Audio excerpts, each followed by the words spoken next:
Hello students and Jai Hind. I welcome you all to Magnet Brains, एक ऐसा platform जहां पे क्लास 1 से लेकर क्लास 12 तक सारा का सारा एजुकेशन एक्सक्लूसिवली आपको फ्री ऑफ कॉस्ट प्रोवाइड कराया जाता है।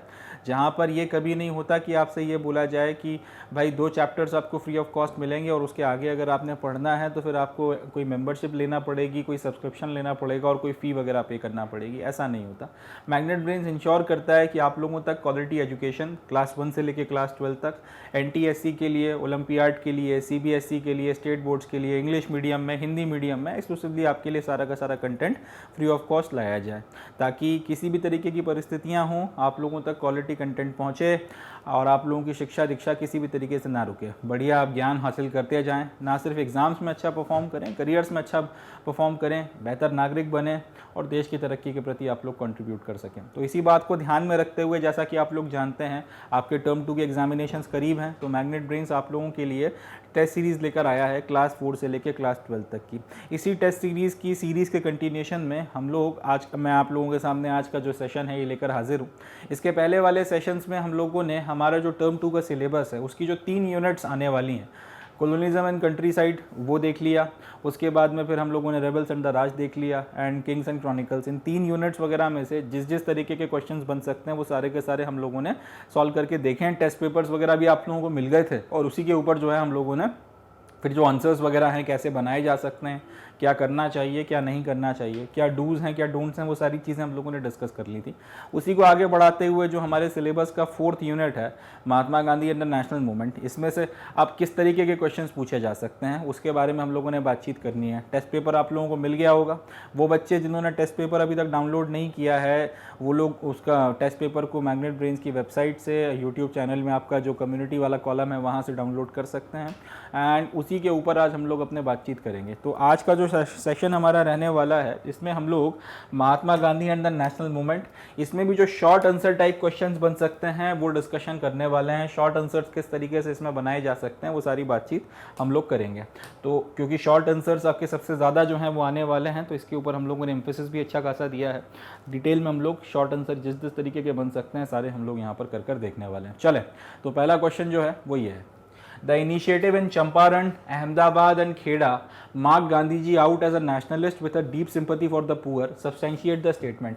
अब गांधी जी ने चंपारण में, अहमदाबाद में और खेड़ा में जो इनिशिएटिव्स लिए थे, जो एक्शंस लिए थे, उससे समझ में आती है कि गांधी जी एक ऐसे नेशनलिस्ट या फिर एक ऐसे राष्ट्रवादी थे जिनके मन में गरीबों के लिए बहुत ज़्यादा सिंपैथी थी। अपने को अब ये स्टेटमेंट जो है सब्सटेंशिएट करना है, यानी कि अपने को इसके सपोर्ट में एग्जाम्पल देने हैं। अब क्वेश्चन में आपसे क्या बोला गया है, चंपारण, अहमदाबाद और खेड़ा में जो काम हुए थे उसके बेसिस पर ये एक आपका इंप्रेशन बनता है कि गांधी जी एक ऐसे नेशनलिस्ट थे जिनके मन में बहुत ज़्यादा सिंपैथी थी पुअर्स को लेकर।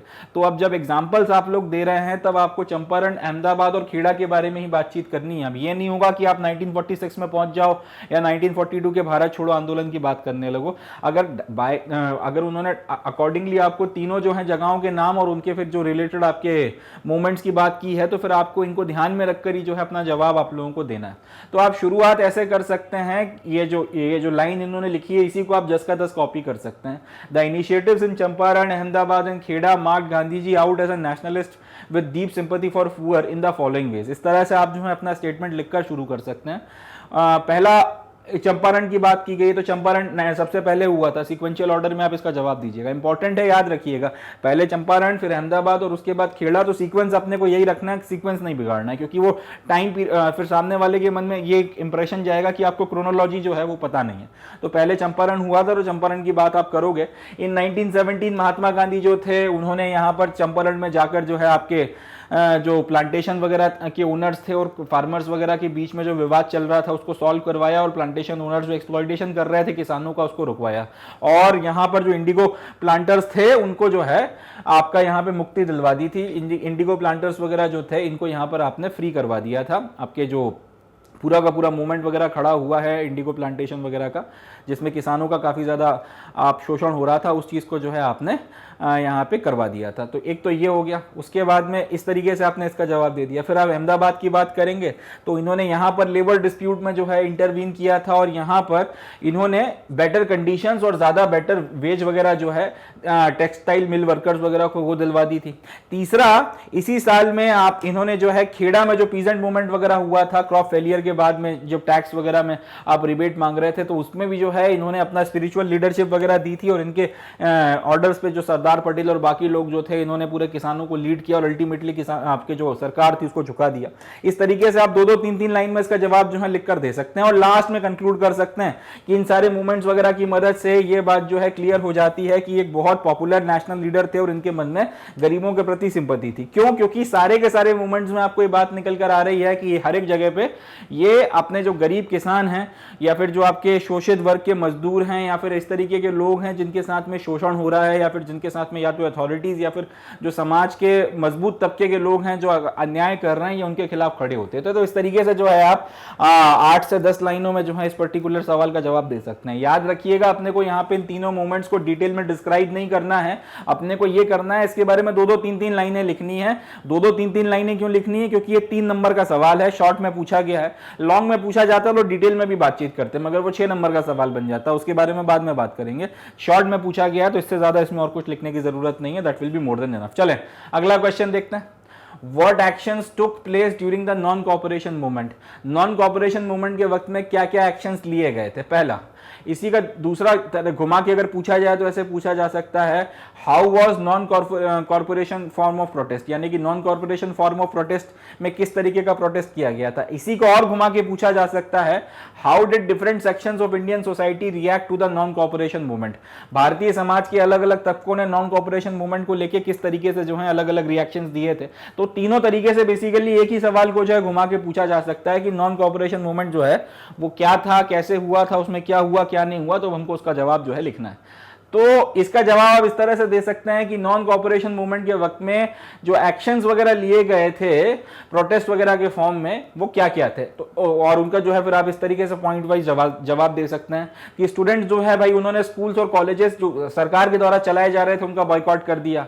जो आपके लॉयर्स थे उन्होंने सरकारी कोर्ट वगैरह जो हैं उनको अटेंड करने से मना कर दिया। जो वर्किंग क्लास के वर्कर्स थे उन्होंने बाकायदा स्ट्राइक्स वगैरह ऑर्गेनाइज करवाई कई सारे टाउन्स और सिटीज में। 1921 में 396 के करीब स्ट्राइक्स वगैरह जो हैं करवाई गई थी और 60,000 वर्कर्स 6 लाख वर्कर्स वगैरह जो थे उन्होंने इसमें पार्टिसिपेट किया और 7 मिलियन वर्क डेज जो हैं इसका आपको नुकसान वगैरह देखने के लिए मिला था। तो इतने बड़े लेवल पर ये सारा काम हो रहा था। फॉरेस्ट लॉज का वायलेशन जो है हिल ट्राइब्स ने नॉर्दर्न आंध्र में किया। फार्मर जो थे अवध में उन्होंने आपके टैक्सेस वगैरह पे करने से मना कर दिए। कुमाऊं में जो आपके किसान वगैरह थे उन्होंने कॉलोनियल ऑफिशियल्स वगैरह के जो है लोड्स वगैरह तक उठाने से मना कर दिए। काफी सारे एक्शन जो है इस तरीके के नॉन कॉर्पोरेशन मूवमेंट में लिए गए थे।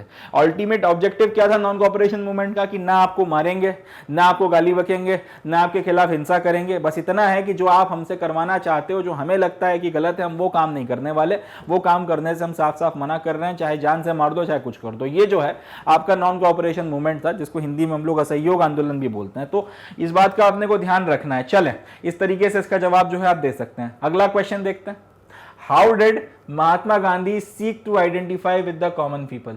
महात्मा गांधी जो है कॉमन जो लोग थे उनके साथ में किस तरीके से अपने आप को आइडेंटिफाई करते थे, किस तरीके से महात्मा गांधी ने क्या एक्शंस वगैरह लिए जिसके तहत में हुआ ये कि महात्मा गांधी लोगों के साथ में जो आपका जो आम जनमानस था उसके साथ में ज्यादा जो है जुड़ाव महसूस कर पाते थे, ज्यादा आसानी से जो है वो कनेक्ट कर पाते थे।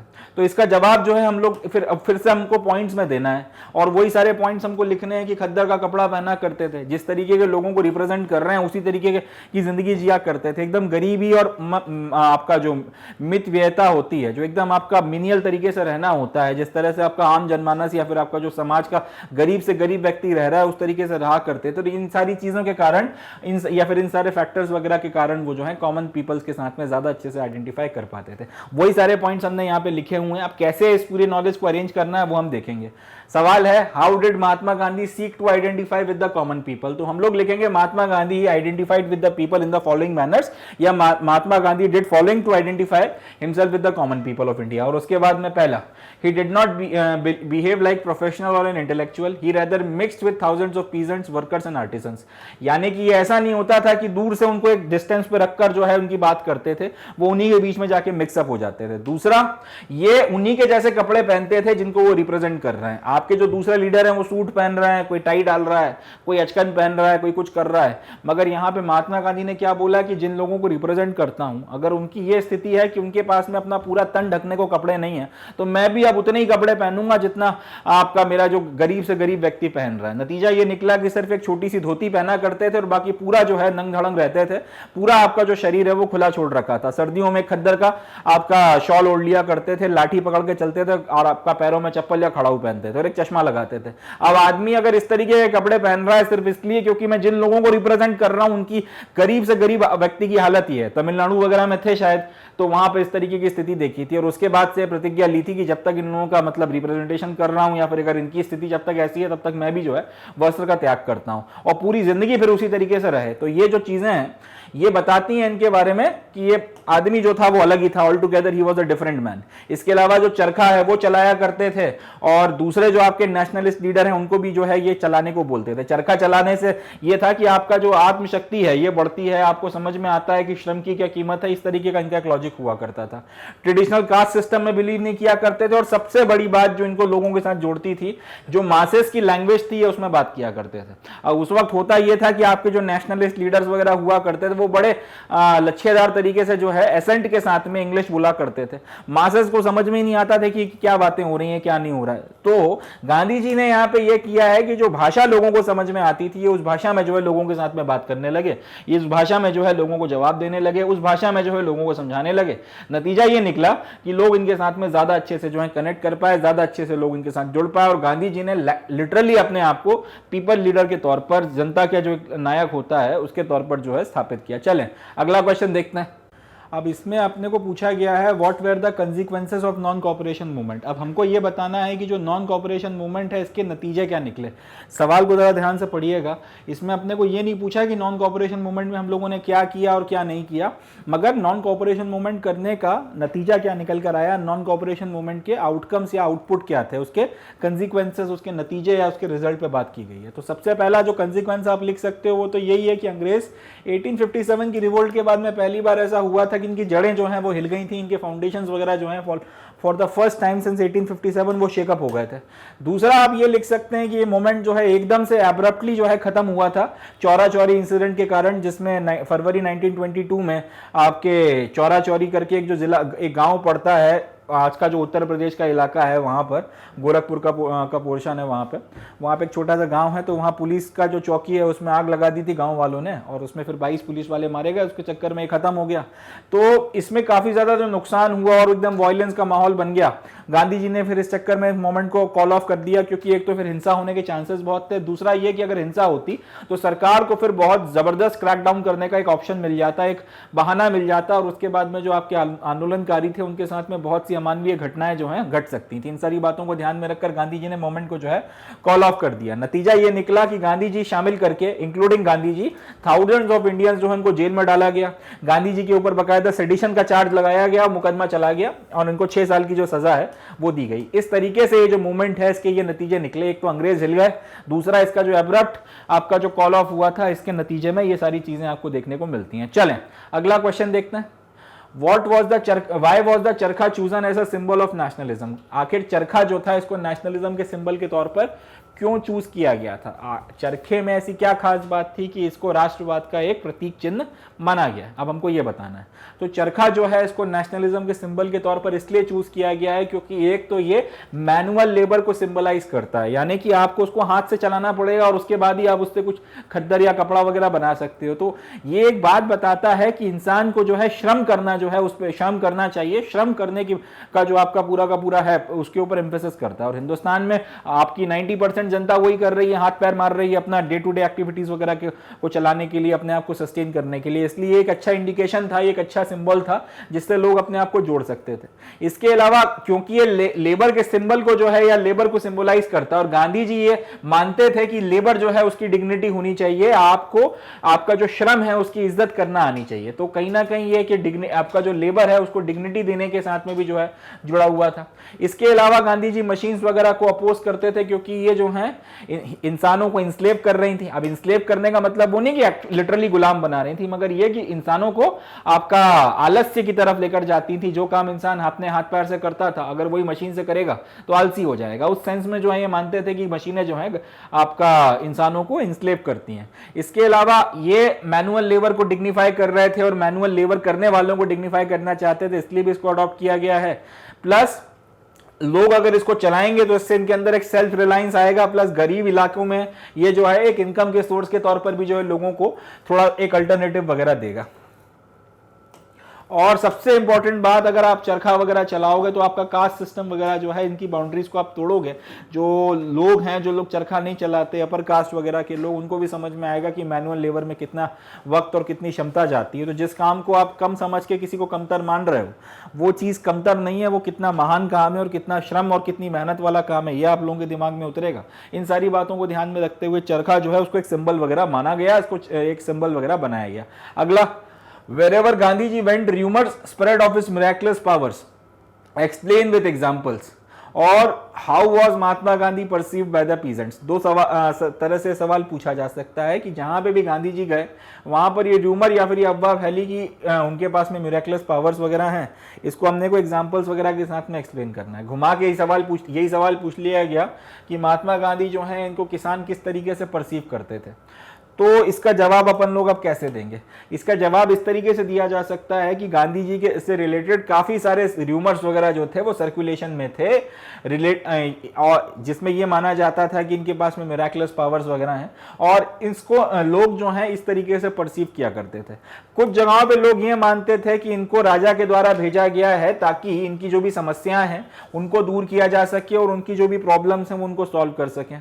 और उनके पास में ये पावर तक है कि वो आपके जो ऑफिशियल्स वगैरह हैं उनके ऑर्डर्स वगैरह को और उनकी अथॉरिटी को रिजेक्ट कर सकते हैं। कुछ जगहों पर ये परसेप्शन बना हुआ है। कुछ जगहों पर जो लोग हैं वो ये मान रहे हैं कि गांधी जी की पावर जो है इनफैक्ट आपका जो इंग्लिश राजा है, अंग्रेज जो किंग है, उससे भी ज्यादा है। और ये बात उड़ाई जा रही थी क्योंकि अब वो आ गए हैं तो कॉलोनियल रूलर जो है वो भाग जाएंगे डर के मारे और हमारा खुद का राज आ जाएगा। तीसरा, कई सारे गांव में ये अफवाहें उड़ाई जा रही थी कि जो लोग गांधी जी का विरोध कर रहे हैं उनके घर जो है मिस्टीरियसली बर्बाद हो रहे हैं और उनके जो खड़े हुए फसल है वो भी अपने आप डिस्ट्रॉयड हो जाते हैं, उनमें आग लग जाती है बिना किसी कारण वगैरह के। इस तरीके की भी बातें जो है उड़ाई जा रही थी। गांधी जी को जो है कई सारे पॉपुलर नाम भी मिल गए थे, गांधी बाबा, महात्मा, महाराज, गांधी महाराज, इस तरीके के। तो और कई लोग जो है उनको एक सेवियर, एक मसीहा के तौर पर देखते थे और ये मानते थे कि सिर्फ वही जो है ये इनको इस पर्टिकुलर रूल वगैरह से ये जो पर्टिकुलर आपका लैंड रेवेन्यू है, ये जो इतने बड़े लेवल पर जो है इन लोगों से काफी ज्यादा ये टैक्स वगैरह लिया जा रहा है और ये सारी जो लैंड रेवेन्यू वगैरह एक ऑपरेसिव सिस्टम है पूरा का पूरा आपका ब्रिटिश ऑफिशियल्स का और उनकी जो एक्टिविटीज है इनसे यही जो है इनको आजाद करवा सकते हैं। इस तरीके से अब इतना सारा जो है ये लगभग आपका 20 लाइनों में, ये लगभग आपका 150 वर्ड्स के आसपास चला जाएगा। 20 लाइनें तो खैर नहीं, 15-18 लाइन्स में आप इसको आराम से लिख सकते हो। इतना अपने को लिखना नहीं है। तो इसको फिर जो है अब आप कट शॉर्ट करोगे तो कट शॉर्ट करने के लिए मैंने ये डिटेल में आपको बताया कि इसमें इंफॉर्मेशन क्या क्या आ सकती है, मगर जब कट शॉर्ट करना है तो फिर आप ये कर सकते हो कि एक ये पॉइंट आप जो है काट सकते हो। इसी तरीके से आप ये वाला जो पॉइंट है इसको भी काट सकते हो। इन दोनों पॉइंट्स को अगर आप नहीं भी लिखोगे तो भी आप जो है अपनी बात को कन्वे कर जाओगे। अब क्वेश्चन ये उठता है कि यही 2 पॉइंट क्यों काटना है?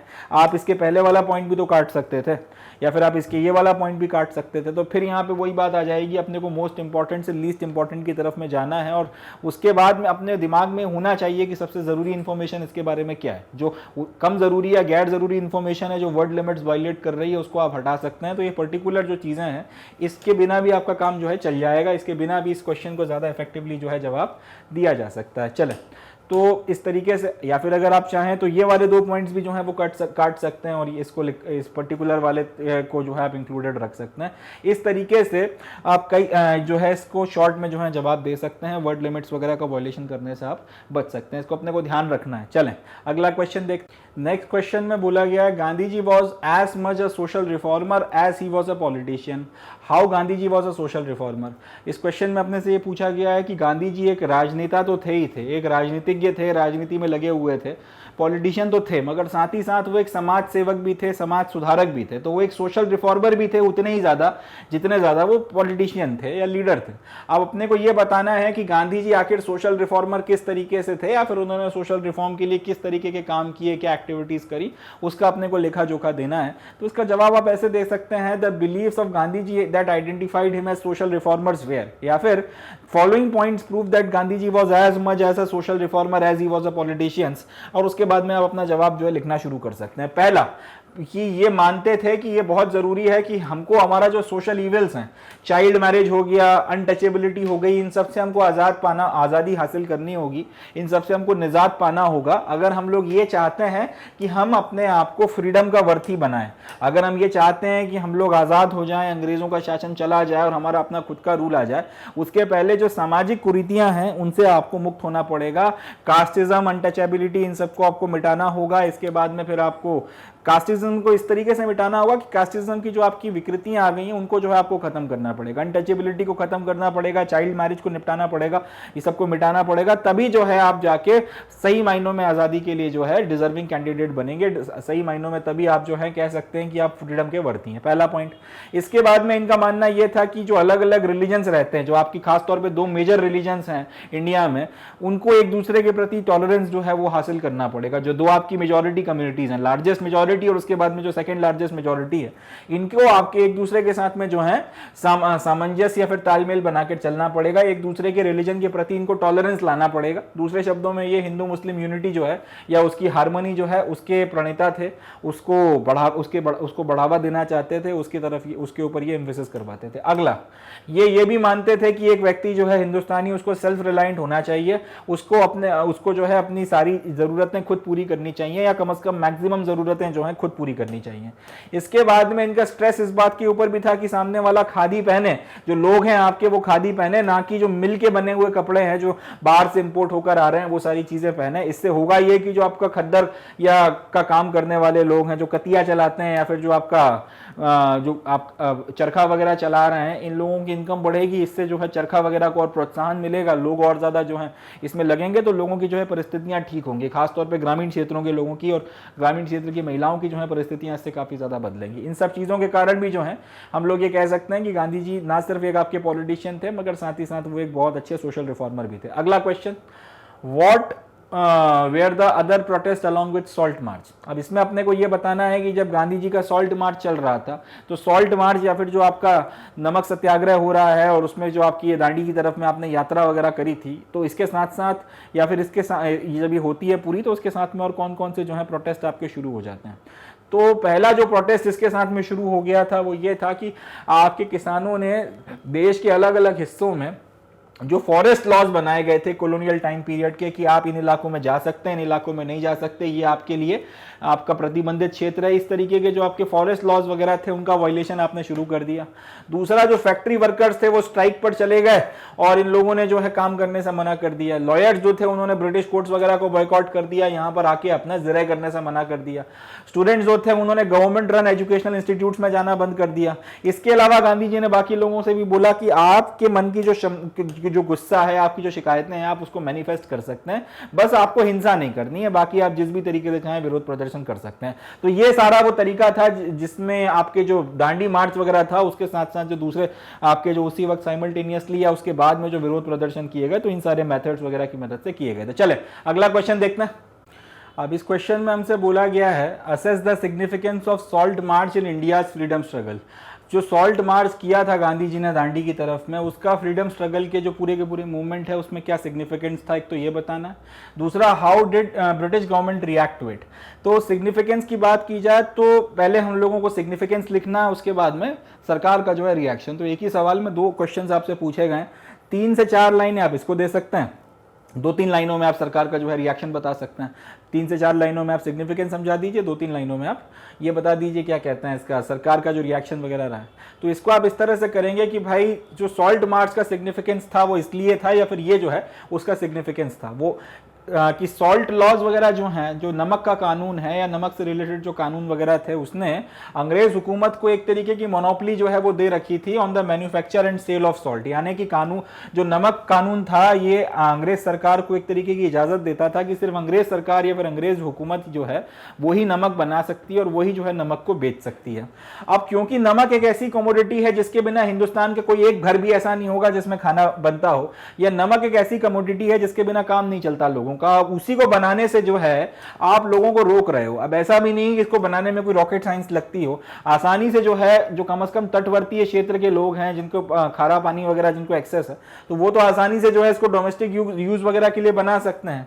मगर अगर उन लोगों को ये बोलोगे कि नहीं सरकार जो है वही बनाएगी और वही बेचेगी और आपको हमारे जो दाम है जो बताए हुए उन्हीं दाम पे एक हाई प्राइस पे खरीदना पड़ेगा, तो ये जो है अच्छी बात नहीं है, ये चीज ठीक नहीं है। तो इस पर्टिकुलर चीज को उठा के गांधी जी ने जो है लोगों को बड़े लेवल पर मोबिलाइज किया, क्योंकि ये हालांकि कोई इतनी बड़ी बात भी नहीं थी, नमक कानून वगैरह लोगों काफी लंबे वक्त से चला आ रहा था, मगर ये एक ऐसी चीज थी जो हर इंसान को असर करती थी। तो गांधी जी ने इस कानून का विरोध कर लोगों की बेसिकली नब्ज पकड़ी थी, नब्ज को पकड़ लिया था, और इस तरीके से काफी बड़े लेवल पर जो है लोग उनके साथ में जुड़े, क्योंकि जो भी पढ़ेगा जो भी सुनेगा नमक सबको खाना है, सबको पता है कि अगर इस तरीके से हो रहा है, लोगों को बताया जाएगा कि अंग्रेज ये खेल कर रहे हैं आपका अंदर में, तो इससे उनके खिलाफ जो एक माहौल तो बनेगा और इसका फायदा गांधी जी ने उठाया था। तो कुल मिला के यहाँ से ये भी समझ में आता है कि राजनीतिज्ञ के तौर पर वो लोगों की नब्ज कितना अच्छे से पहचानते थे। तो ये तो आपने सिग्निफिकेंस जो है ये बता दिया कि सॉल्ट मार्च इसलिए इंपॉर्टेंट था। अब सरकार ने कैसे रिएक्ट किया, तो गांधी जी ने भैया एडवांस में नोटिस दे दिया था आपके जो वाइसरॉय थे इरविन साहब, उनको ब्रिटिश गवर्नमेंट के जो ब्रिटिश गवर्नमेंट के मुखिया थे हिंदुस्तान में, उनको कि भाई मैं जो है नमक कानून वगैरह के खिलाफ अपना मार्च चलाऊंगा। इन लोगों को लगा कि चलाते रहो, कोई मतलब वगैरह है नहीं, कोई फायदा नहीं होने वाला है इस चीज का, ये जो एक्शंस वगैरह आप कर रहे हो इनसिग्निफिकेंटनेस का कोई सेंस नहीं बनता। ये सोचकर इन लोगों ने उस वक्त में कोई रिएक्शन दिया नहीं, मगर जब बाद में ये यात्रा आगे बढ़ती गई और लोगों ने जब बड़े लेवल पर इसको सपोर्ट किया तब, और जब इंटेलिजेंस ऑफिशियल्स वगैरह ने इनको खास तौर पर अंग्रेज हुकूमत को जो रिपोर्टें लिख लिख के भेजना शुरू करी कि हजारों लाखों की तादाद में लोग जुड़ते चले जा रहे हैं, और नतीजे में पूरे आपका जो दुनिया, आपका जो पूरा का पूरा जो आपका देश है वहां पे आपके प्रोटेस्ट होने लगे। और सबसे इंपॉर्टेंटली इंटरनेशनल प्रेस जो है वो इसको खास तौर पे बड़े लेवल पर जो है कवर कर रही है, और उसके कारण दुनिया भर में जो है ये खबरें जा रही हैं। तब अंग्रेज सरकार ने पैनिक करना शुरू किया और उसके बाद में काफी सारी चीजें हुई थी। चलें, तो ये जो है सिग्निफिकेंस हो जाता है। अगला देखते हैं question number 10। What were the dialogues of round table why were the dialogues at the round table conference inconclusive? यानी कि जो राउंड टेबल कॉन्फ्रेंसेस हुई थी इसमें जो भी बातचीत हुई इसका कोई नतीजा क्यों नहीं निकल पाया, हमको अब ये बताना है। तो पहली जो 2 राउंड टेबल कॉन्फ्रेंसेस थी वो इनकंक्लूसिव क्यों हुई, उसके अपने अलग अलग रीजन है। पहले हम लोग पहली राउंड टेबल कॉन्फ्रेंस की बात करेंगे, या फिर पहली राउंड टेबल कॉन्फ्रेंस क्यों रही उसके बारे में आप लिख सकते हो कि पहली राउंड टेबल कॉन्फ्रेंस जब आपका नवंबर 1930 में रखी गई थी, उस वक्त हिंदुस्तान के जो मेजर प्रोमिनेंट पॉलिटिशियंस थे उन्होंने इसमें पार्टिसिपेट नहीं किया। गांधी जी को आपने जेल में डाल के रखा हुआ था और पूरा का पूरा आपका सिविल डिसोबीडियंस मूवमेंट वगैरह चल रहा था। तो इसमें अगर आपके इंपॉर्टेंट लीडर्स हिंदुस्तान के आए ही नहीं है तो उनके बिना फिर क्या राउंड टेबल कॉन्फ्रेंस कर लोगे। बात हिंदुस्तान की करनी है और हिंदुस्तानी ही गायब है, हिंदुस्तान के जो सबसे इंपॉर्टेंट लीडर्स हैं अगर वो ही नहीं आए तो कोई मतलब नहीं बनता। इसलिए फिर हुआ ये कि सेकंड राउंड टेबल कॉन्फ्रेंस के पहले गांधी जी को जो है जेल से आजाद किया, जनवरी 1931 में छोड़ा और वाइसरॉय के साथ में उनकी मीटिंग हुई, जिसके नतीजे में आपका गांधी इरविन पैक्ट हुआ। इसमें सरकार जो है कुछ हद तक नमक कानून में रियायत या छूट देने के लिए तैयार हो गई और गांधी जी ने वादा किया कि वो सेकंड राउंड टेबल कॉन्फ्रेंस में आएंगे। तो ये सारा जो एक्टिविटी की गई कि गांधी जी को तैयार किया गया सेकंड राउंड टेबल कॉन्फ्रेंस के लिए, यही इस बात को बताने के लिए काफी है कि आपकी जो पहली राउंड टेबल कॉन्फ्रेंस है वो इनकंक्लूसिव थी, उसका कोई मतलब नहीं था। सेकंड राउंड टेबल कॉन्फ्रेंस में गांधी जी ने कांग्रेस को रिप्रेजेंट किया। यहां पर उन्होंने जो भी अपनी बातचीत वगैरह रखी, जो भी अपने आर्ग्यूमेंट्स या फिर जो भी अपनी डिमांड्स रखी, उस पर गांधी जी को 3 पार्टीज ने चैलेंज किया था इस पर्टिकुलर क्लेम के ऊपर कि कांग्रेस जो है पूरे के पूरे भारत को रिप्रेजेंट करती है। इस क्लेम को 3 लोगों ने चैलेंज किया। मुस्लिम लीग ने ये बोला कि जो हिंदुस्तान के मुसलमान हैं या जो मुस्लिम माइनॉरिटी है उसको हम लोग रिप्रेजेंट करते हैं, गांधी जी या कांग्रेस रिप्रेजेंट नहीं करती। प्रिंसली स्टेट्स के जो प्रिंसेस हैं उन्होंने ये बात बोली कि हमारे जो आपने प्रिंसेस वगैरह या हमारे जो प्रिंसली स्टेट्स के आपके जो लोग हैं उनको हम रिप्रेजेंट करते हैं, आप रिप्रेजेंट नहीं करते। कांग्रेस का उन टेरिटरीज या में कोई क्लेम नहीं है, कोई स्टेक नहीं है। तीसरा जो अंबेडकर साहब थे, बी आर अंबेडकर, इन्होंने ये बोला कि जो आपकी लोअर कास्ट या डिप्रेस्ड क्लासेस वगैरह हैं उनको भी जो है गांधी जी वगैरह या कांग्रेस रिप्रेजेंट नहीं करती, उनको हम लोग रिप्रेजेंट करते हैं या मैं रिप्रेजेंट करता हूं। इस तरीके से इन तीन लोगों ने जो है खास तौर पे विरोध वगैरह किया। बाद में अंग्रेज हुकूमत ने इस पर्टिकुलर जो अब यहां पर आपका हिंदुस्तानियों के बीच में जो दरारें दिख रही हैं इसका फायदा उठा के एक अनफेयर एटीट्यूड अपनाया।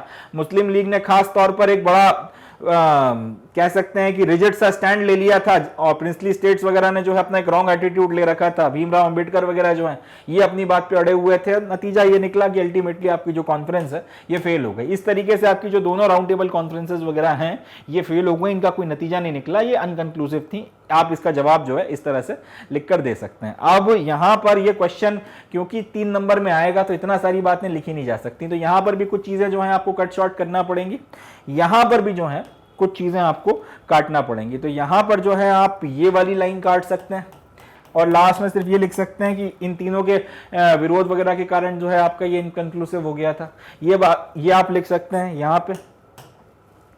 यहां पर जो है ये सारी बातें आप जो है इनको हटा सकते हैं और लास्ट में ये लिख सकते हैं कि गांधी जी को मनाने के लिए गांधी इरविन पैक्ट हुआ था, जिससे ये क्लियर हो जाता है कि आपका जो है ये पूरा का पूरा जो पहली राउंड टेबल कॉन्फ्रेंस थी वो इनकंक्लूसिव थी। इस तरीके से ये 10 लाइनों के करीब तक जाएगा। 8 लाइनों में तो फिर भी नहीं होगा, 10 लाइनों के करीब ये जाएगा, मगर आप इसको इस तरह से लिखकर तैयार कर सकते हैं। चले अगला क्वेश्चन जो है वो देखते हैं। अब अगले क्वेश्चन नंबर 11 में बोला गया है how was quit India movement genuinely a mass movement explain. इसमें अब हमको ये बताना है कि जो हमारा क्विट इंडिया मूवमेंट था ये किस तरीके से एक जेन्यूनली मास मूवमेंट था, ये एक्सप्लेन करना है। यानी कि ये एक ऐसा जन आंदोलन था जो अपने आप खड़ा हुआ था, इसको किसी ने खुद खड़ा नहीं किया था, ये मगर अपने पैरों पे जो है खुद चलकर खड़ा हुआ है। ये क्विट इंडिया मूवमेंट किस तरीके से ये हमको एक्सप्लेन करना है। इसी क्वेश्चन को घुमा के पूछा गया है quit India movement was genuinely a mass movement bringing into its ambit hundreds or thousands of Indians of ordinary Indians analyze the statement। अब यहाँ क्विट इंडिया मूवमेंट एक ऐसा मास मूवमेंट था जिसमें हजारों लाखों भारतीय जो हैं आके जुड़ते चले गए। इस पर्टिकुलर स्टेटमेंट को अपने को एनालाइज करना है। इसका जवाब अपन लोग ऐसे देंगे कि ये जो क्विट इंडिया मूवमेंट था जिसको गांधी जी ने लॉन्च किया था ब्रिटिश रूल के खिलाफ 1942 में, ये एक मास मूवमेंट था इन फॉलोइंग वेज। पहला कि हालांकि गांधी जी वगैरह जो हैं और कांग्रेस के जो बड़े लीडर्स वगैरह हैं वो सबके सब अरेस्ट हो गए थे, उसके बाद भी जो यंगर नेशनलिस्ट थे उन्होंने पूरे देश में स्ट्राइक्स वगैरह करवाई। जो सोशलिस्ट मेंबर्स वगैरह थे कांग्रेस के, जयप्रकाश नारायण हो गए, सारे लोग ये अंडरग्राउंड रेजिस्टेंस वगैरह में एक्टिव रहे। कई जगहों पर आपकी इंडिपेंडेंट गवर्नमेंट्स वगैरह जो है स्थापित हो गई, सतारा हो गया, मेदिनीपुर हो गया, यहाँ पे बाकायदा आपका इंडिपेंडेंट गवर्नमेंट्स वगैरह चलाई जाने लगी और हजारों की तादाद में जो है लोग इसमें निकल कर आए। आपने जबरदस्त लेवल पर जो है वायलेंस वगैरह किया, सारी चीजें करी लोगों ने, मगर आपका जो है विरोध वगैरह जारी रखा। साल भर इंस्पाइट ऑफ द फैक्ट कि आपके पास में कांग्रेस का एक भी एक्टिव लीडर मौजूद नहीं था, उसके बाद भी ये आंदोलन चलता रहा। लोग पिटते रहे, लोग अपना जूते खाते रहे, आपका जो ब्रिटिश गवर्नमेंट थी उसका जो दमन था वो बर्दाश्त करते रहे, मगर उसके बाद में भी झुके नहीं। हमारी स्थितियां खराब हो गई थी मगर उसके बाद में भी हम लोग अड़े रहे। ये एक बात बता, इंस्पाइट ऑफ द फैक्ट कि कोई लीड करने वाला नहीं है, ये अपने आप में एक बात को स्थापित करता है कि आपका ये जो मूवमेंट था ये पूरा का पूरा एक मास मूवमेंट था। हजारों की तादाद में लोगों ने अपना कॉलेज वगैरह छोड़ दिया, लोग जेल चले गए और अंग्रेज जो हैं उनको बहुत लंबा वक्त लग गया, लगभग 1 साल के ऊपर लग गया इस पूरे के पूरे मूवमेंट को सप्रेस करने में। तो इन सब के बेसिस पर हम लोग कंक्लूड कर कह सकते हैं कि क्विट इंडिया मूवमेंट जेन्युइनली एक मास मूवमेंट था। चलें अगला क्वेश्चन देखते हैं। Why are newspapers an important source for the study of national movement? आपके जो न्यूज़पेपर हैं आखिर क्यों ये एक इंपॉर्टेंट स्रोत बन जाते हैं नेशनल मूवमेंट की स्टडी में? उसी में आगे है why is it important to look into this source carefully? और इसके साथ ही साथ ये इंपॉर्टेंट क्यों हो जाता है कि ये जो पूरा का पूरा सोर्स है इसको हम लोग केयरफुली स्टडी करें, इसका हम लोग केयरफुल एनालिसिस करें। तो सवाल में 2 बातें पूछी गई हैं। पहला तो यह कि अगर आपको नेशनल मूवमेंट पढ़ना है, नेशनल मूवमेंट को समझना है, तो उसके लिए आखिर न्यूज़पेपर वगैरह एक इंपॉर्टेंट सोर्स कैसे हो जाता है, न्यूज़पेपर रेलेवेंट क्यों हो जाता है, एक तो ये बताना है। दूसरा ये कि जब न्यूज़पेपर को आप पढ़ोगे और इससे आप इंपॉर्टेंट बातें निकालना चाहते हो नेशनल मूवमेंट के बारे में, तब आपको ध्यान किन बातों का रखना है इस पर्टिकुलर सोर्स में देखते हुए। तो न्यूज़पेपर चाहे आपका इंग्लिश के हो चाहे इंडियन लैंग्वेजेस के हो, इसमें कोई डाउट की बात नहीं है, वो एक इंपॉर्टेंट सोर्स है क्योंकि वो अपने को महात्मा गांधी के बारे में बताते हैं, उनके जो मूवमेंट्स वगैरह उन्होंने खड़े किए, जो एक्टिविटीज वगैरह चली, उन सब के बारे में हमको यहाँ पे पता चलता है। अगर हम लोग इनको और इसलिए जो है जो पूरा का पूरा आपका मूवमेंट रहा है, कैसे वो धीरे धीरे आगे बढ़ा, अगर आपको उसको समझना हो, कैसे उसने एकदम से जो है मोमेंटम पकड़ा, कैसे लोग बड़े लेवल पर आकर जुड़ना शुरू हुए, कैसे गांधी जी की खुद की शख्सियत इतनी बढ़ती चली गई कि वो बाद में आपके एक संत के तौर पर पूजे जाने लगे, फादर ऑफ द नेशन कहलाए। ये सारी बातें पढ़ने के लिए आपको न्यूज़पेपर को वक्त के साथ में जो है सीक्वेंस में आपको देखना पड़ेगा। एक इंपॉर्टेंट और एक रेलेवेंट सोर्स बनता है जिससे आपको पूरे के पूरे मूवमेंट के बारे में पता चलता है। मगर साथ ही साथ, अब ये तो आपके पहले सवाल का जवाब हो गया, अब सेकंड के बारे में आते हैं। मगर साथ ही साथ आपको केयरफुली जो है इन सोर्सेस का इंटरप्रिटेशन करना पड़ेगा। आपको यह भी देखना पड़ेगा कि कौन सा न्यूज़पेपर जो है किस तरीके की आइडियोलॉजी रखता है, कौन उसको छाप रहा है, किन बातों को ध्यान में रखते हुए छाप रहा है, उसकी टारगेट ऑडियंस क्या है। क्योंकि आपको यह भी ध्यान रखना पड़ेगा, लिखने वाले जो हैं वो न्यूज़पेपर्स में भी जो छाप रहे हैं उनके अपने खुद के पॉलिटिकल ओपिनियंस हैं, अपना खुद का वर्ल्ड व्यू है, और वो प्रिजुडाइज्ड हैं, वो पूरी तरीके से जो है आप अनप्रेजुडाइज नहीं कहे जा सकते। और ये जो आइडियाज हैं, लोगों के अपने खुद की ओपिनियन जो है वो शेप करती हैं, वो कुछ हद तक इन्फ्लुएंस करती हैं उन खबरों को भी जिनको वो पब्लिश कर रहे हैं, या फिर उन इवेंट्स वगैरह को भी जिनको वो रिपोर्ट कर रहे हैं। एक ही चीज को देखने का लोगों का अलग अलग नजरिया होता है, और वो नजरिया डिपेंड करता है आपकी सोच के ऊपर। उस सोच के अनुसार किसी व्यक्ति को आधा जो ग्लास है वो भरा हुआ दिखता है, किसी को आधा ग्लास जो है खाली दिखता है। पॉइंट यह है कि आपका जो न्यूज़पेपर में रिपोर्टिंग कर रहा है, जो आपकी खबरें लगा रहा है, उसका जो माइंडसेट है वो भी अपने माइंडसेट के अनुसार किसी चीज को देख रहा है। अगर वो किसी पर्टिकुलर चीज का सपोर्टर है और कोई घटना घटती है तो वो उसके सपोर्ट में उस चीज को देखेगा, और अगर वो विरोधी है तो उसी घटना को वो उस पर्टिकुलर चीज के विरोध में देखेगा। और ये जो उसका आपका अपना खुद का जो एक व्यू है, अपना जो विजन है, ये उसकी रिपोर्टिंग में, उसकी जो आप पर्टिकुलर जो न्यूज या जो भी वो अपना रिपोर्टिंग कर रहा है, या जो भी चीजें वो पब्लिश कर रहा है न्यूज़पेपर में, उसमें दिखती हैं, वो झलकती हैं। इसका सबसे क्लासिक एग्जांपल ये है कि लंदन से छपने वाला न्यूज़पेपर एक ही घटना को एक अलग तरीके से बताएगा, और एक नेशनलिस्ट इंडियन न्यूज़पेपर जो है वो उस चीज को अलग तरीके से बताएगा।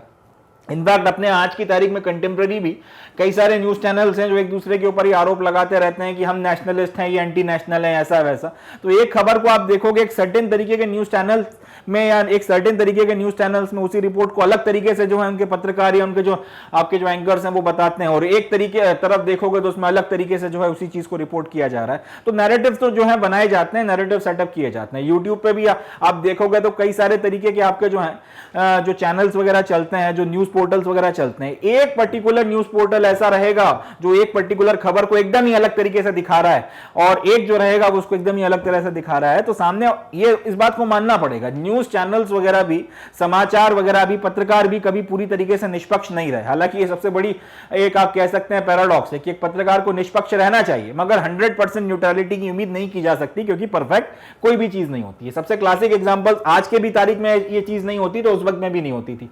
लंदन में जो न्यूज़पेपर छप रहा है, नो डाउट वो अंग्रेजों को सपोर्ट करेगा, उसमें एक चीज की अलग खबर छपती थी, और नेशनलिस्ट न्यूज़पेपर जो उसको एकदम ही अलग तरीके से छापा करता था।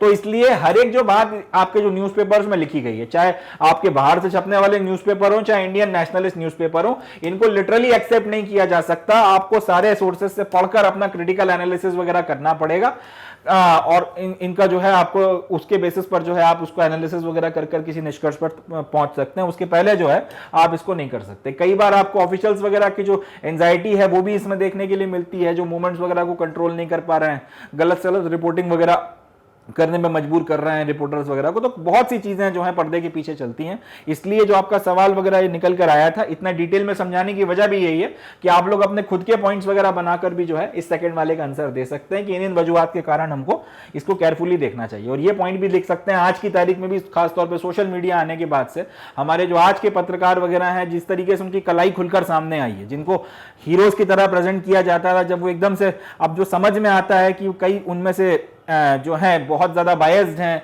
बहुत ज़्यादा ओपिनियन वगैरह रखते हैं, और अपनी ओपिनियंस को जो है न्यूज़ के तौर पे बांट रहे हैं, कई ऐसे पत्रकार वगैरह निकल कर आए हैं। तो जब आज की तारीख में ये चीज़ इतना लेवल पर हो रही है, तो उस ज़माने में तो फिर बात ही कुछ और रही होगी। तो इस बात को अपने को ध्यान रखना है। इस तरीके से जो है आप इसका जवाब जो है दे सकते हैं। चलें अगले क्वेश्चन की तरफ बढ़ते हैं।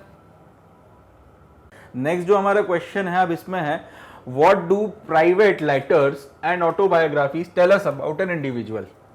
आपके जो प्राइवेट लेटर होते हैं, यानी कि अगर आपने किसी को अपने कोई निजी पत्र लिखे हैं या फिर अगर आपने अपनी आत्मकथा लिखी है, तो इससे हमको एक इंडिविजुअल के बारे में क्या पता चलता है, अब हमको ये चीज़ बतानी है। तो ये भी हम लोगों ने अपना जो पूरा लेक्चर था गांधी जी का, उसमें जो लेटर्स वगैरह के बारे में डिस्कशन वगैरह आया था, वहाँ पे बातचीत कर रखी थी। तो जो प्राइवेट लेटर्स होते हैं और ऑटोबायोग्राफीज होती हैं, इनसे हमको ये चीज़ें पता चलती हैं। इस तरीके से आप अपना एक जो लाइन या हेडिंग बनाकर जो है अपना आंसर की शुरुआत कर सकते हैं कि भाई प्राइवेट लेटर्स एंड ऑटोबायोग्राफी से हमको ये फलानी फलानी बातें पता चलती हैं। फिर उसके बाद में आप ये पहला पॉइंट ये लिख सकते हैं कि प्राइवेट लेटर हो गया या ऑटोबायोग्राफी हो गया, ये किसी भी व्यक्ति की जो आइडियोलॉजी है उसके बारे में हमको एक अंडरस्टैंडिंग देता है। An accurate estimate of the concerned individuals ideology and career can be made. एक तो ये कि उस व्यक्ति का क्या मतलब अपना विचारधारा रही जिसके बेसिस पर उसका अपना कंडक्ट था। दूसरा ये कि उसके करियर का प्रोग्रेस जिस तरह से हुआ है उसमें उसके विचारों में किस तरीके का बदलाव आया या किस तरीके का कि उसमें निपुणता आती गई, किस तरीके की उसमें मेच्योरिटी आती गई, ये सारी बातें भी हम लोगों को यहाँ से पता चलती हैं। नेक्स्ट, अभी जिसमें एग्जाम्पल वगैरह के लिए हम लोग कह सकते हैं कि गांधी जी के लेटर और उनकी ऑटोबायोग्राफी जो है, उससे गांधी जी की जो आइडियोलॉजी थी, जो सत्य और अहिंसा के ऊपर वो फोकस करते थे, उनका जो एम्फेसिस था सत्याग्रह वगैरह और ये हड़ताल और हंगर स्ट्राइक वगैरह, आखिर इनके पीछे क्या लॉजिक था, वो हमको काफी हद तक उनके प्राइवेट लेटर्स वगैरह को पढ़कर, उनकी जो ऑटोबायोग्राफी है माय एक्सपेरिमेंट्स विद ट्रुथ को, उसको पढ़कर हमको समझ में आता है। अब प्राइवेट लेटर्स वगैरह में एक और बात निकल कर आती है, हमको एक व्यक्ति अपने निजी विचार क्या रखता है वो पता चलता है। अपने जो निजी लोगों के साथ में जो एक अपनी पर्सनल 1-to-1 डिस्कशन या आपका इंटरेक्शन वगैरह होता है, उससे हमको ये भी समझ में आता है कि एक व्यक्ति के इंडिविजुअल थॉट प्रोसेस वगैरह क्या है। एक होता है आप किसी के साथ पब्लिक में कोई बातचीत कर रहे हो या फिर पब्लिक में आप कोई स्पीच दे रहे हो, कोई बात बोल रहे हो। एक होता है अपने निजी पलों में, आपका जो प्राइवेट मोमेंट्स होते हैं उसमें आप किसी से कोई बातचीत वगैरह कर रहे हो, तो उस वक्त में आपके अंदर की जो थॉट प्रोसेस है वो जो निकल कर बाहर आती है, उसके बारे में हमको लेटर्स वगैरह से, खास तौर पे जो प्राइवेट लेटर्स हैं उससे पता चलता है।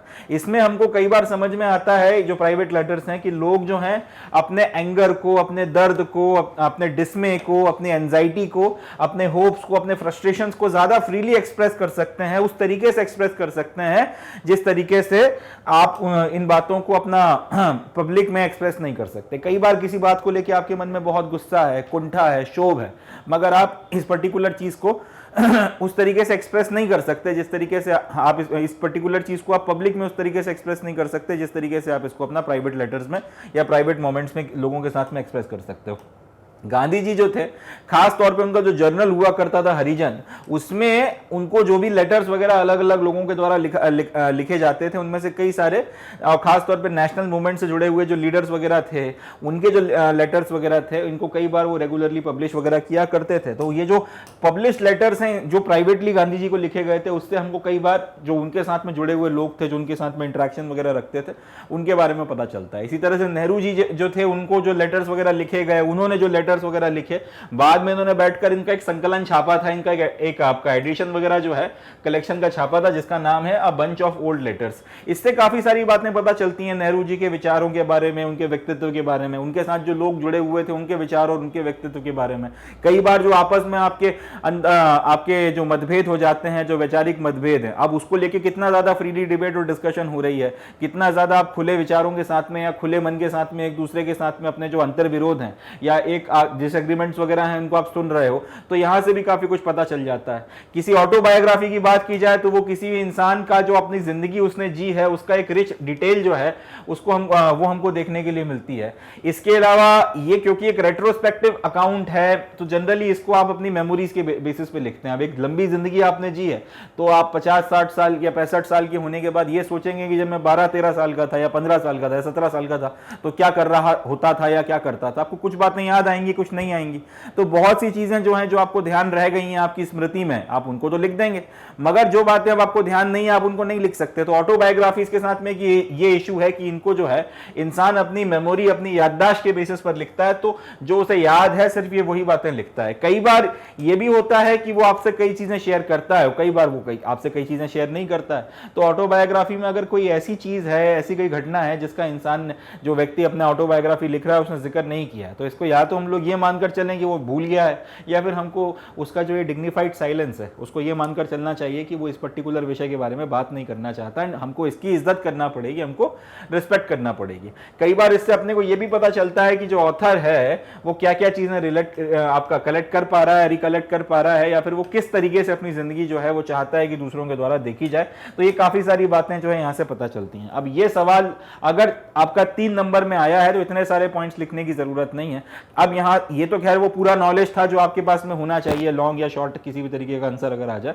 अब यहां पे अगर कटिंग की बात आती है तो आप यहां से काट छांट कर सकते हैं। ये लाइन आप एक चाहें तो हटा सकते हैं, अगर इसको रखना चाहते हैं तो फिर इसके नीचे वाली जो लाइंस हैं वो आप काट सकते हैं। ये वाली लाइन आप खास तौर पे काट सकते हैं, ये वाली लाइन आप कर सकते हैं। इसी तरीके से यहाँ पे आप ये एग्जांपल जो है ये वाली एक लाइन आप उड़ा सकते हैं, या इस तरीके से 3-4 लाइनें जो आप एडिट कर सकते हैं। अब ये मेरी समझ के अनुसार मैं ये कर रहा हूँ। आप ये सवाल मेरे से पूछ सकते हो कि आपने यही लाइनें क्यों उड़ाई, तो ये मेरी समझ है कि इस आंसर में मुझे ये थोड़ा सा कम रेलेवेंट या कम इंपॉर्टेंट लग रहा है और मैं इसके बिना अपना काम चला सकता हूँ, मुझे बात समझ में आ रही है, तो इसलिए मैंने इसको हटा दिया, क्योंकि मुझे वर्ड लिमिट का भी ध्यान रखना है, लाइन्स का भी ध्यान रखना है, तो उस हिसाब से मैं ये कर रहा हूँ। अब आप प्रैक्टिस करोगे तो वक्त के साथ में आपको अंदर भी अंडरस्टैंडिंग डेवलप होगी, आपको भी समझ में आएगा कि कौन सी बात को लिखे बिना भी काम चल जाता है और कौन सी बात जो है उसको बोलना ही है, या कौन सी बात है जिसको लिखना ही है। तो इस तरीके से आप काफ़ी सारी चीज़ें जो हैं जो ये पूरा आपका निकल कर आता है। ये जो क्वेश्चन है और इसका जो डिटेल्ड आंसर मैंने यहाँ पे लिखा है, इसमें से काफ़ी सारी चीज़ें आप एडिट आउट कर सकते हैं, ताकि आप अपना 3 नंबर के हिसाब से या 8 या मैक्स टू मैक्स 10 लाइनों के अंदर आने के हिसाब से इस पर्टिकुलर क्वेश्चन को बनाकर तैयार कर लें। चलें अगला क्वेश्चन देखते हैं। अब अगला जो क्वेश्चन है इसमें बोला गया है, how are official accounts different from private letters and autobiographies, give example. अब अपने को यहाँ पर यह बताना है कि भाई जो ऑफिशियल अकाउंट्स हैं वो प्राइवेट लेटर से किस तरीके से डिफर करते हैं, या फिर आपकी जो ऑटोबायोग्राफीज होती हैं उससे किस तरह से डिफर करते हैं। ये बात अपने को तो समझानी है, प्लस अपने को इसके ऊपर एक एग्जाम्पल्स वगैरह भी देना है। तो अब हम लोग इस पर्टिकुलर क्वेश्चन को देखते हैं। तो इस क्वेश्चन की शुरुआत आप ऐसे कर सकते हैं कि जो ऑफिशियल अकाउंट्स हैं या फिर जो आपके गवर्नमेंट अकाउंट्स हैं वो प्राइवेट लेटर से और ऑटोबायोग्राफी से इस तरह से डिफर करते हैं कि आपके जो ऑफिशियल रिकॉर्ड्स या फिर ऑफिशियल अकाउंट्स वगैरह में जो आपके ऑफिसर्स वगैरह हैं या जो ग्राउंड पे आपका स्टाफ काम कर रहा है, पुलिस वाले हो गए, इंटेलिजेंस वाले हो गए, आईबी के लोग हो गए, इन सब लोगों ने जो लेटर्स लिखी होती हैं और इन सब लोगों ने जो रिपोर्ट आपको ग्राउंड से भेजी होती हैं उनको भी आप अपनी गवर्नमेंट रिकॉर्ड्स में शामिल करते हो। इस तरीके की चीजें आप ऑफिशियल अकाउंट्स में या फिर ऑटोबायोग्राफी में नहीं डालते। इंपॉर्टेंट बात है, याद रखिएगा, अगर किसी व्यक्ति ने किसी दूसरे व्यक्ति को लेटर लिखा है या फिर किसी व्यक्ति ने अपनी आत्मकथा या फिर ऑटोबायोग्राफी लिखी है तो उसमें आप पुलिस के द्वारा दिया गया रिकॉर्ड या फिर आईबी की जो रिपोर्ट है, इंटेलिजेंस ब्यूरो की जो रिपोर्ट है, वो तो डालोगे नहीं। गवर्नमेंट रिपोर्ट्स वगैरह मगर लिखी जाती हैं जब किसी चीज के बारे में, किसी चीज का अगर ऑफिशियल अकाउंट रखा जाता है तो उसमें जो है ये आपके गवर्नमेंट के रिकॉर्ड्स वगैरह में आपका जो लेटर्स और रिपोर्ट्स आपके पुलिस वालों ने, आपके इंटेलिजेंस ब्यूरो के ऑफिसर्स ने और बाकी सारे जो लोग ग्राउंड पे काम कर रहे हैं, किसी एक पर्टिकुलर इवेंट को कवर कर रहे हैं, लॉ एंड ऑर्डर देख रहे हैं, वो लोग अपने लेटर्स और रिपोर्ट्स वगैरह लिख के भेजते हैं, उनको इसमें इंक्लूड किया जाता है। एग्जांपल लेके देख लेते हैं कि हमने काफ़ी सारे सोर्सेज वगैरह पढ़े भी थे इस तरीके के, जब हम लोग डिस्कस वगैरह कर रहे थे तो वहीं से एक एग्जांपल उठा लेते हैं कि हर 14 से 15 दिनों के अंदर अंदर आपको एक रिपोर्ट जो है किसी पर्टिकुलर जो इलाका था वहाँ के जो आपके पुलिस के ऑफिसर्स वगैरह हुआ करते थे उनको होम डिपार्टमेंट को या फिर होम मिनिस्ट्री को उस इलाके की रिपोर्ट आपको बना के भेजना पड़ती थी। अब वो रिपोर्ट जो है सामने वाला जो आपका मेन आपका जो पुलिस ऑफिसर बना के भेज रहा है वो अपने मन मर्जी से जनरली कुछ नहीं लिखता था, उसको जो भी रिपोर्ट ग्राउंड पे मिलती थी वो उस रिपोर्ट का इस्तेमाल करते हुए उसमें फिर अपनी तरफ से जो भी है अपने विचार वगैरह ऐड करके उस पर्टिकुलर चीज को लिखा करता था। तो ये जो रिपोर्ट्स वगैरह हैं, अब ये जो आपका हर फोर्टनाइट में या फिर हर 14-15 दिनों में जाया करती थी, 20th सेंचुरी के शुरुआती टाइम पीरियड की अगर हम बात कर लेते हैं तो ये रिपोर्ट इंफॉर्मेशन वगैरह जो आपको ग्राउंड से मिल रही है पुलिस के द्वारा लोकेलिटीज में उसके ऊपर डिपेंड करती थी। साथ ही साथ ऑफिशियल्स इसमें वो बात भी लिखा करते थे जो इस पर्टिकुलर रिपोर्ट के बेसिस पर वो मानते थे या फिर उस पर्टिकुलर रिपोर्ट को पढ़कर उनको जो अपना पर्सपेक्टिव बनता था वो उसको भी इसमें साथ में इंक्लूड किया करते थे। इसका एक एग्जांपल देखते हैं। जब दांडी मार्च हो रहा था तो फिर उस वक्त में उस पर्टिकुलर इलाके से जो फोर्टनाइटली रिपोर्ट्स आया करती थी, गांधी जी जब ये पूरा का पूरा सॉल्ट मार्च कर रहे थे तब जो ये जो आपकी ये रिपोर्ट्स वगैरह आया करती थी, इसमें होम डिपार्टमेंट को जो आपकी रिपोर्ट्स मिली हैं तो उसमें ये पता चला है कि आपका होम डिपार्टमेंट जो है उसको जो भी आपकी रिपोर्ट्स वगैरह मिली हैं आपके नीचे के ऑफिसर्स वगैरह से, उससे ये समझ में आता है कि ये लोग मानने को तैयार ही नहीं थे कि महात्मा गांधी का जो मूवमेंट है या जो एक्शन है ये किसी भी तरीके का एंथुसियाज्म लोगों में आपका बना रहा है या लोग वगैरह इसके साथ में जुड़ रहे हैं। इंस्पाइट ऑफ द फैक्ट कि ग्राउंड से आपको रिपोर्ट्स वगैरह मिल रही हैं कि लोग वगैरह जो हैं जुड़ रहे हैं या फिर लोग जो हैं बड़े लेवल पर निकल कर आ रहे हैं, तो उसको ये लोग डिसमिस कर देते थे ये बोल के कि नहीं ये तो मजबूर कर रहे हैं, लोग एक दूसरे को फोर्स कर रहे हैं इसलिए ये लोग निकल कर आ रहे हैं। ऐसा नहीं था।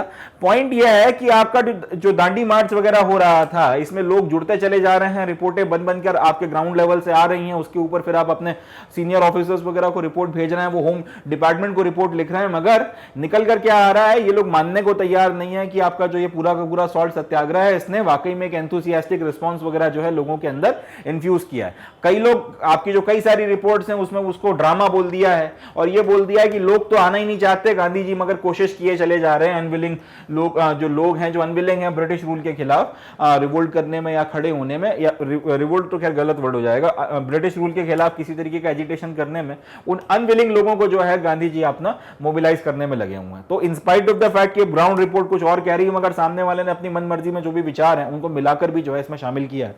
अब ये जो चीज है आप अपने जो प्राइवेट लेटर्स वगैरह हैं या फिर जो आपकी ऑटोबायोग्राफीज वगैरह हैं उसमें नहीं करते हैं। तो यही चीज जो है यहां पर निकल कर आती है कि इस तरह से ये जो आपका अकाउंट्स वगैरह हैं ये डिफरेंट हो जाते हैं आपके प्राइवेट लेटर से या फिर ऑटोबायोग्राफी से। इसको अपने को ध्यान में रखना है, इस पर्टिकुलर चीज को ध्यान में रखकर अपने को चलना है। इस तरह से अब ये जो आंसर है आप बना सकते हैं या फिर इसको आप कर सकते हैं। चले आगे बढ़ते हैं। So with this we come to the end of the session. इस पर्टिकुलर सेशन में हम लोगों ने जो हमारा टर्म 2 का सिलेबस है उसका जो आपका 4th चैप्टर है Mahatma Gandhi and the national movement, इसमें शॉर्ट आंसर टाइप क्वेश्चंस कितने बन सकते हैं और उनको किस तरीके से करना है वो सारी चीज़ें हम लोगों ने देखकर ख़त्म करी हैं। कितनी वैरायटी के शॉर्ट क्वेश्चंस बन सकते हैं, किन चीज़ों को अपने को ध्यान रखना है लिखते वक्त, किन चीज़ों को अपने को लिखना है, किन चीज़ों के बिना काम चल जाएगा, ये सारी चीज़ों को जो है अपने को देख कर चलना है और किस तरीके से अपने आंसर्स वगैरह बनाने हैं ताकि अपने को मैक्सिमम नंबर वगैरह मिल सके शॉर्ट आंसर की कैटेगरी में इस पर्टिकुलर चैप्टर से। वो सारी बातें हम लोगों ने देखकर खत्म करी हैं। नेक्स्ट जो हमारा सेशन रहेगा उसमें हम लोग ये देखेंगे कि इस चैप्टर में से जो लॉन्ग आंसर टाइप क्वेश्चंस बनने हैं वो किस तरीके के बन सकते हैं और उनको फिर हम लोगों को किस तरीके से डील करना है, किन बातों का ध्यान रखना है, किस तरीके से जो लॉन्ग आंसर टाइप क्वेश्चंस हैं वो इस शॉर्ट आंसर टाइप क्वेश्चन से डिफर कर जाते हैं। क्योंकि 6 नंबर का सवाल है और 3 नंबर का सवाल है तो ऑब्वियस सी बात है आप एक तरीके से तो लिखोगे नहीं, तो क्या डिफरेंसेस आ जाते हैं और किन बातों का ध्यान रखना है, उन सब चीज़ों को हम लोग नेक्स्ट हमारा सेशन रहने वाला है उसमें हम लोग डिस्कस करेंगे।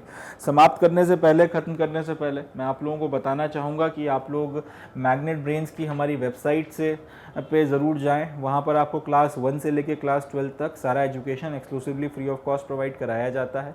चाहे आप CBSE बोर्ड से हों, चाहे आप किसी स्टेट बोर्ड से हों, चाहे आप इंग्लिश मीडियम से हों, चाहे आप हिंदी मीडियम से हों, चाहे आप NTSC की तैयारी कर रहे हों, चाहे आप ओलंपियाड की तैयारी कर रहे हों, मैग्नेट ब्रेन्स पर सारा का सारा एजुकेशन आपको फ्री ऑफ कॉस्ट प्रोवाइड कराया जाता है। एक्सक्लूसिवली आपको फ्री ऑफ कॉस्ट मिलता है देखने के लिए एंड आपसे किसी भी तरीके का कोई चार्ज वगैरह नहीं किया जाता। साथ ही साथ जो हमारे YouTube चैनल्स हैं उनके साथ में भी आप जुड़ सकते हैं। हिंदी मीडियम के लिए एक अलग से डेडिकेटेड चैनल वगैरह जो है मैग्नेट ब्रेन्स ने बनाया है, तो आप उस पर भी ज़रूर जाइए। अपने जो ऐसे साथी वगैरह हैं, ऐसे दोस्त वगैरह हैं जो कि हिंदी मीडियम स्कूल्स में जुड़े हुए हैं या किसी स्टेट बोर्ड वगैरह से जुड़े हुए हैं और उनको अगर एक ऐसा प्लेटफॉर्म नहीं मिल रहा जहाँ पर उनको सारा कंटेंट उनकी मीडियम में मिल जाए, तो उनको मैग्नेट ब्रेन्स की हिंदी मीडियम का जो चैनल है उस जो बनाया गया डेडिकेटिवली उनके लिए, उसके बारे में बताएं। साथ ही साथ बाकी लोगों तक भी ये बात पहुंचाएं, जो भी आपके जानने वाले हैं सब तक आप इस बात को पहुंचाएं कि भाई ये पर्टिकुलर प्लेटफॉर्म पूरी तरीके से एक्सक्लूसिवली डेडिकेटेड है आप लोगों तक सारा का सारा content free of cost provide कराने के लिए, ये इंश्योर करने के लिए कि किसी भी परिस्थितियों में आप तक quality content exclusively free of cost पहुँचाया जा सके। और जैसा कि यहाँ पर होता है, ऐसा कभी नहीं होता कि 2 चैप्टर्स पढ़ाने के बाद में ये आपसे किसी भी तरीके का सब्सक्रिप्शन वगैरह या फिर किसी भी तरीके के चार्जेस वगैरह मांगे, किसी तरीके के पेमेंट के लिए बोले। ये डेडिकेटेड है आप लोगों के प्रति कि आप लोगों तक एक्सक्लूसिवली सारा का सारा कंटेंट फ्री ऑफ कॉस्ट लाएगा, लाता रहा है और लाता रहेगा। सो इसी नोट पे would be calling it the day and concluding the lecture. अपना बहुत ख्याल रखें, बहुत पॉजिटिव रहें, इत्मीनान के साथ में, सुकून के साथ में, पुरसुकून होकर, कॉन्फिडेंस के साथ में आप अपने एग्जामिनेशंस की तैयारी करते चले जाएं। किसी भी तरीके के डाउट्स आते हैं, हम लोग यहाँ पर हैं आपकी हेल्प करने के लिए। जुड़े रहें मैग्नेट ब्रेन्स के साथ में, मेहनत करते रहें, प्रोग्रेस करते रहें और तरक्की के पथ पर आगे बढ़ते रहें। तो इसी नोट पे आज का लेक्चर यहीं ख़त्म करते हैं, मिलते हैं नेक्स्ट सेशन में। अपना बहुत ख्याल रखें और पॉजिटिव रहें। थैंक यू, जय हिंद।